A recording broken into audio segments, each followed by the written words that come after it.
మన కళ్ల ముందే ఇసుక అక్రమంగా తరలిపోతుంటే ఏం చేయగలిగామని ప్రశ్నించారు సీఎం జగన్. ఇది అక్రమమని తెలిసినా ఏం చేయలేకపోతున్నామన్నారు. ఇసుక అక్రమ రవాణాలను అడ్డుకున్న ఒక మహిళా ఎంఆర్ఓను టీడీపీ ఎమ్మెల్యే జుట్టు పట్టుకుని కొడితే ఏం చేయగలిగామని ప్రశ్నించారు YS Jagan. In Vijayawada city, women were harassed, given money at high interest rates, and they were not able to pay. And because they were not able to pay, they were forced into sex racket. They were videographed in the city. Call money sex racket scam. What happened? How many cases booked? How many of them were arrested? Big zero. Is this best practice? Is this good governance? Is this number one policing? Rampant illegal mining. Right in front of our eyes, right neighboring district, Guntur. What did we do? Is this the best practice? Is this number one policing? We need to ask ourselves.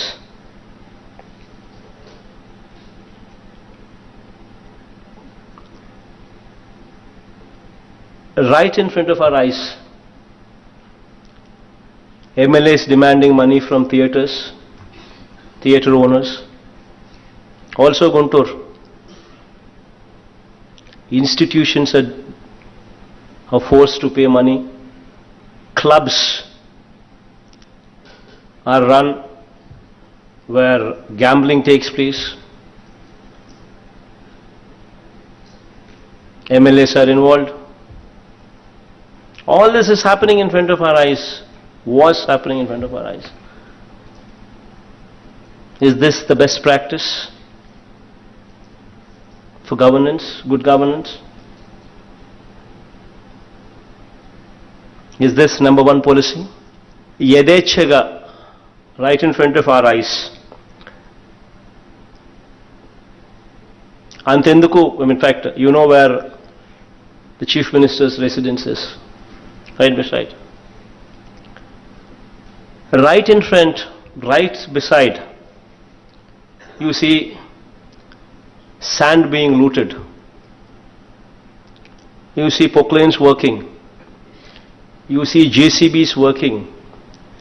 You see hundreds of lorries going, taking sand, dispatching sand. Everybody knows it's illegal. It's happening right in front. It doesn't just stop with just CM's residence and right beside the CM's residence. This activity is happening. You see in West Godavari, an MRO, a lady MRO, was dragged out, was caught by hair. It hit all the newspapers because she was obstructing an MLA from looting. She was obstructing an MLA who was involved in sand mafia.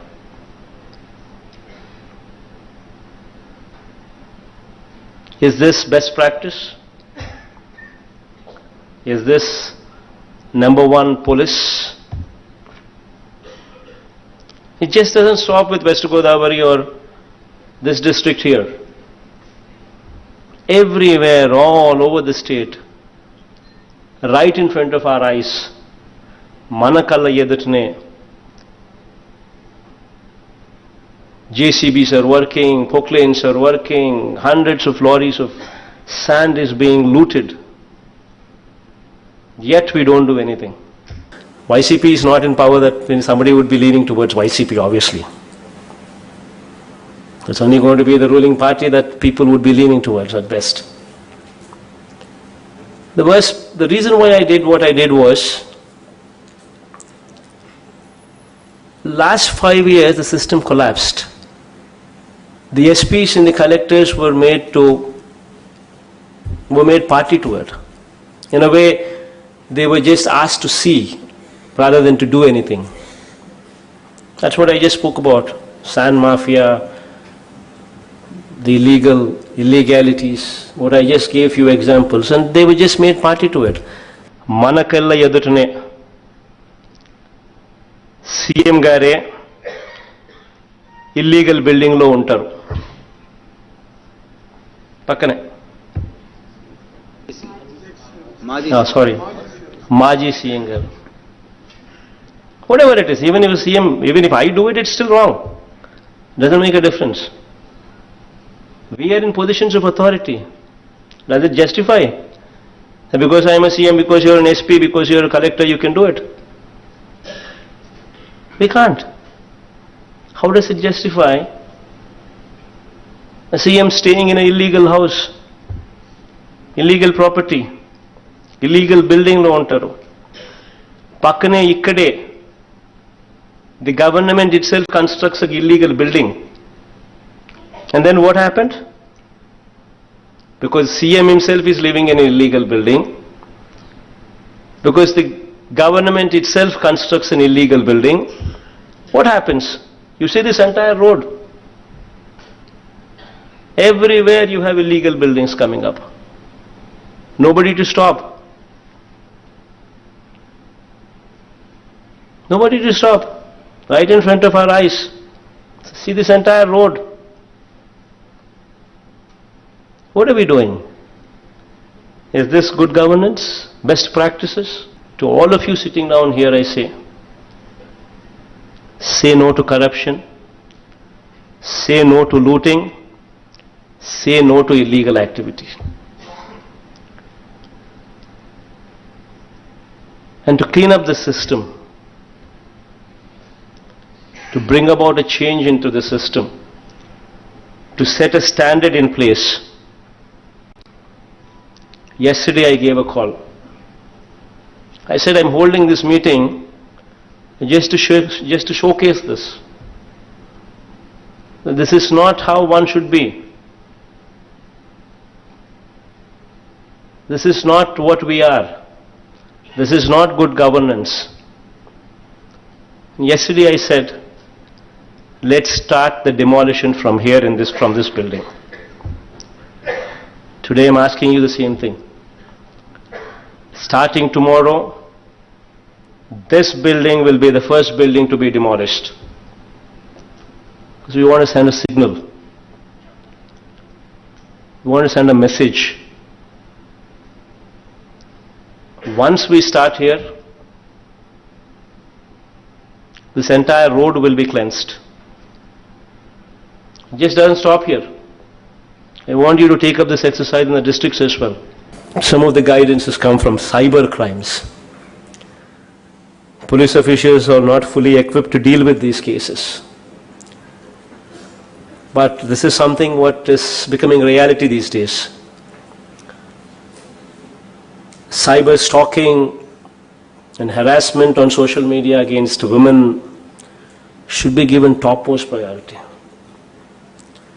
No, women are something, if we cannot protect, then I think we're failing in our duty. Stalking, cyber harassment, especially with cell phones coming, at the numbers at which they're coming, all these things have become byproducts. Social imbalance, cyber harassment. We do not have sufficient training at the bottom level. Probably, organize for, training for us even at the topmost level, so that this training could be taken up to the bottommost level. Cyber crime is something this is going to be future. It is your duty to ensure that it happens from the collector to the bottommost level. Then the collectors, when they go for inspection, surprise checks, meet the villagers, they can ask for the receipts. They say, has it been done or not? Have the timelines been met or not? It speaks something about the officer that you're dealing with. It speaks something about the credibility that is attached to this disposal mechanism. All that will happen. if we can also bring about the same systems in place. No, it's something different. But when tried, it could send a strong message of credibility, of transparency, of speedy disposal. All three in place. I've asked the collectors to practice this. I would also request the SPs to bring it in.